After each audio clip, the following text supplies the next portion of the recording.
You're pushing your luck.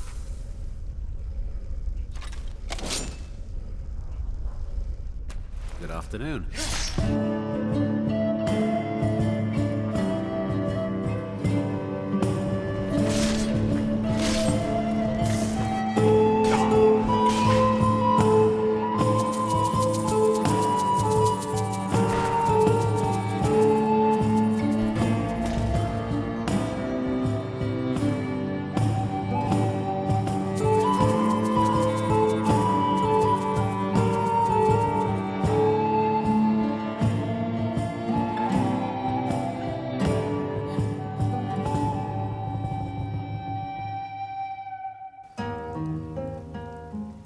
Hello dear viewers, welcome back to Oblivion class restoration project, which is perfectly balanced like all things should be. This time we have the Rogue, a dashing duelist, sweet-talking silver-tongued rascal who would become a lowly bandit, but he is way too charming for that. Gameplay-wise, he is a duelist with a lot of illusion spells. I tried to incorporate Immersive Speechcraft to also affect NPCs in a non-magical way, but it is Elder Scrolls and most human interactions are conducted via illusion magic, apparently. I complained about it a lot in the past, so I decided to embrace it this time around and perk my mind-affecting spells to high heavens. I also discovered a disgusting game-breaking combo while doing so. More on that in the skills section. It is insane. Good afternoon. Also, all similarities with Gopher's character Leonard are purely accidental, I swear. We only need 7 mods, but actually 3. Wintersun's Dibella worship gives you a rather silly power, allowing you to undress someone mid-combat and make them follow you. Look at these goofy visuals. They look like they were just fed in Minecraft. Love! Love!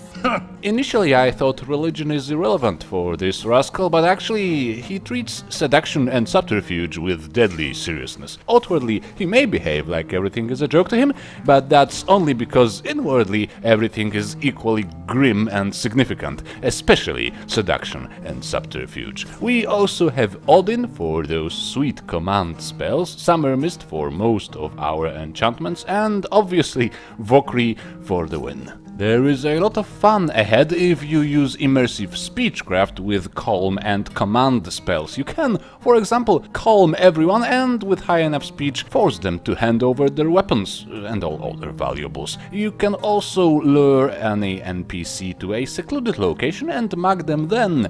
Let's go mug 'em! And you can plant a bee under their armor, forcing them to unequip it. I ended up carrying at least 20 bees on me at all times because it was funny enough to me. I am easily entertained.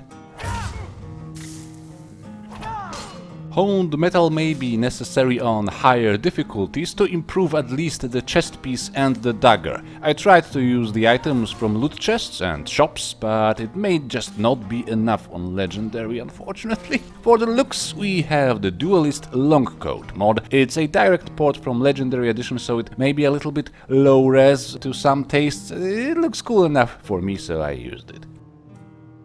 For the race, we have an Imperial. Calming spells and effects combine greatly with the hidden serpent enchantment on our dagger. Command spells combine even better. Before you can maximize those through perks, a Voice of the Emperor will be vital. A Breton would be a great choice too, as the enchantment list doesn't include any resistances. We rely on luck, sprinting and illusion spells in fights against spellcasters, and possibly we need some companion, a follower in fights against dragons. Our standing stone is the Lord, possibly another reason to go Breton. The Lord stone is slightly improved with Evenstar. It buffs the armor rating a bit more, which is nice, since we can't do a lot of smithing with this guy. Early game you can go with vanilla Atronach instead, the fudge muppet way, to solve most magic related problems. Later you will avoid magical damage via the amazing technology of running very fast, so 75 more armor rating points might be better than absorbing absorption you will rarely need. The attributes ratio is 1 point of magicka per 1 health per 2 stamina. The focus on stamina is due to how the Vokriii power attack perks work. They give you increase in damage derived from your stamina total. Since we use a dagger, we will be able to power attack endlessly and swiftly, and all these juicy effects like disarming with sideways attacks, it will happen every combat, no joke. The bonus to damage also means less headache about honing your daggers. We also worship the Bella in Wintersun as mentioned, which has the goofiest devotee power in existence. The main skills are one-handed light armor, block, illusion and speech. Some unperked sneak was also very useful, especially that the enemies influenced by calm and or command spells will not try to find you, so sneaking around them is rather easy. Even without the sneak perks, it might come in handy. In one-handed, go for all the dagger perks, victory rush at the top and all the power attack perks on the right. It is perhaps a little bit counterintuitive, but the power attack perks are best for lightweight, fast weapons such as daggers. You will be able to execute power attacks endlessly because they cost less stamina with a dagger, and then if you still need more stamina, victory rush will provide. Disarming slash will trigger in every fight, Crater Maker too if you want, it just depends on which power attack is your fav. Valorous Charge combines nicely with the evasive sprint in light armor, meaning you will be immune to damage during your charge. Then you will deal some very high damage with the attack at the end of that charge, with a chance of knocking the target down. Speaking of evasive sprint, here are the light armor perks. You need the middle branch up to light armor training and keen senses. Keen senses only if you want to follow my fashion choices, of course. If you have a favorite rogue armor set, then obviously go for matching set instead. And of course, the entire right hand branch up to evasive, sprint and untouchable. These are so important to the build, it may be a good idea to train the skill via some gamey means, like standing and waiting for some weak enemies to hit you while constantly healing yourself, avoiding all damage when sprinting, increasing stamina regeneration to get more power attacks and more sprinting, definitely also a lifesaver. War Dancer's damage boost and untouchable speed boost are turned off for a few seconds after taking an unblocked hit. How lucky! We can perk block for this Oblivion class. In block, prioritize weapon block, quick reflexes and power bash. These three are available quite early. The only late game perk you truly really need is block runner. These four together are the cornerstone of any build using a single one-handed weapon and block.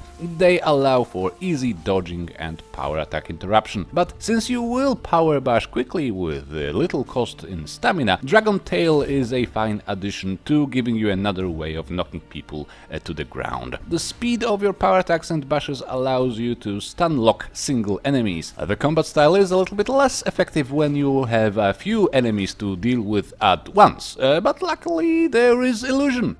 Calm spells will be absolutely vital for the build, so I took both perks enhancing them. As mentioned, when you calm down enemies, you can then use some Immersive Speechcraft shenanigans on them to disarm and disarmor them. Thanks to Lamb to the Slaughter, they will have their armor reduced by 100 anyway. You can then proceed to do as you please with them. Do as you please.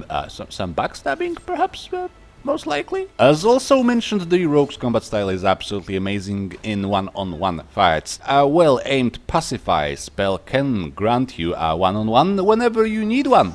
But the command spells, yes. The Broken Minds perk is only available if you're using the Vokriii Odin compatibility patch, which is strongly advised. Yes, these spells are borderline broken. They can turn anyone into a temporary follower. Well, the low-level command spell won't make them follow you exactly, but you can fix it with the Immersive Speechcraft again. But more importantly, it's combo time. We have the Hidden Serpent enchantment on our main dagger. It takes away half of the enemy's health if you can make sure there is no combat going on by using Pacify or Dominate spells. Then use any command spell on the enemy you need to get rid of, hit them with the dagger. They will behave like a friendly NPC. They will think you struck them accidentally, so the combat will start for a split second, they will complain, and the combat will end, which means they left combat, which means they just lost half of their HP. Good afternoon. It is completely risk-free, and you can do it many times in a row before they get angry again. In 99.9% of the cases you will be able to drop them down to their knees before they even realize you are not actually their friend. So that's quite deadly, I'd say. Now, speech. The skill needs to be quite high for the Immersive Speechcraft shenanigans to become viable, but the barter perks were taken mainly because Oblivion Rogue had the mercantile skill. That said, we don't craft with this build, so the private stock perk can help you in obtaining some of the high-end pre-enchanted items. I bought my Necklace of Destiny from Alvor in Riverwood, for example. Even if not, I guess money is the rogue's key motivation in life and in adventuring, so maybe set yourself with a long-term goal involving a lot of spending, like buying all the properties in the game and collecting at least one sample of each enchantment. With the armor and apparel, I tried to go for a Soldier of Fortune feel by using 3 different slots for the Windfall enchantment, which has a 3% chance every second to restore one of your key attributes. My chest item, the Duelist Longcoat, I had to enchant myself, or rather pay someone to do that. Unperked enchanting will be fine too, actually. We have 2 items of peerless wielding and a circlet of peerless illusion. As you can see, I tried to use pre-enchanted items as much as possible, used honed metal only for my chest piece and to hone my daggers. It was quite enough given our insane combo and the evasive sprint perk. The main weapon is the Ebony Dagger of Vipers, carrying the crucial hidden Serpent enchantment, but for early and mid-game it may be wise to carry a secondary dagger with something universally useful like absorb health or stamina. Actually, daggers are very light and pre-enchanted items are low on charges, so maybe even have a tertiary item dagger. Poison damage, cumulative, will also combine well with the command spells, I believe.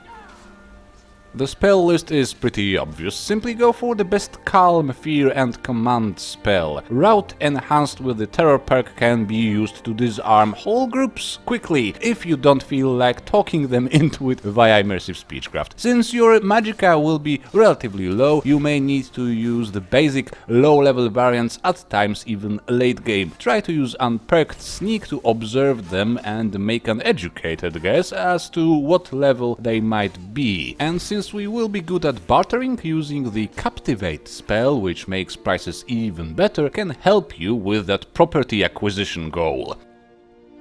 And that is it! Duelist, like combat with complete mind effing crowd control, with agility of light armor perks, with the luck of Windfall, with the sick hidden Serpent command spell combo, and the Immersive Speechcraft shenanigans. I really like the word shenanigans.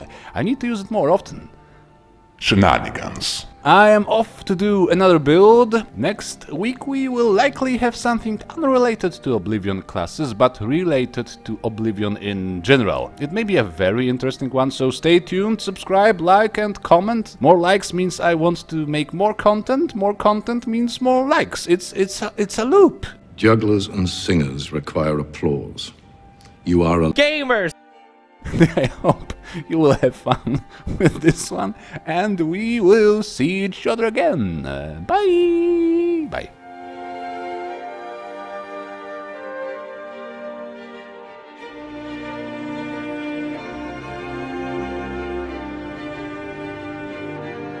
If you like that video, you're gonna love the next one. I hated that video. Well, then you're gonna love the next one. Calm down, okay?